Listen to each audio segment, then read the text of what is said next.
ఉండిపోయాడు. ఇటువంటి కర్ణుడు ద్రోణాచార్యుల వారి దగ్గరికి వెళ్ళి బ్రహ్మాస్త్రం అడిగాడు. నేను ఇవ్వనన్నాడు. ఎందుకు ఇవ్వవని అడిగాడు. నువ్వు సూతుడివి, నీకు ఇవ్వనన్నాడు.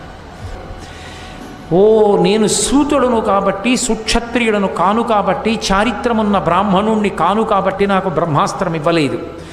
ఈ బ్రహ్మాస్త్రాన్ని పరశురాముడి దగ్గర ద్రోణుడు నేర్చుకున్నాడు. ఆ పరశురాముడు చిరంజీవి, ఇప్పటికీ మహేంద్ర పర్వతం మీద ఉన్నాడు. ఆ పరశురాముడి దగ్గర నేర్చుకుంటాను.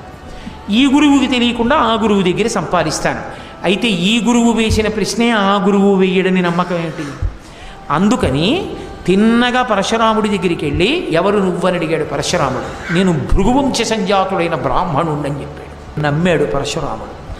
నమ్మి భార్గవాస్త్రాన్ని కూడా ఇచ్చాడు.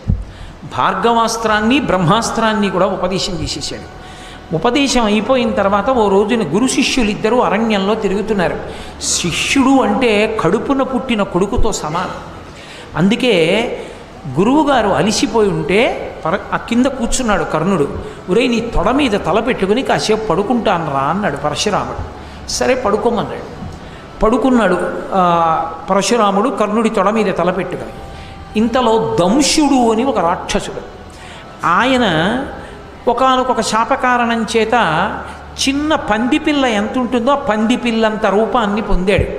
దానికి 8 కోరలతో ఉంటుంది, అది కాళ్ళతోటి.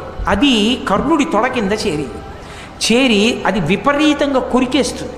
అది తొడ కొరికేస్తోంది కర్ణుడి. గారికి కోపం వస్తుందేమోనని కర్ణుడు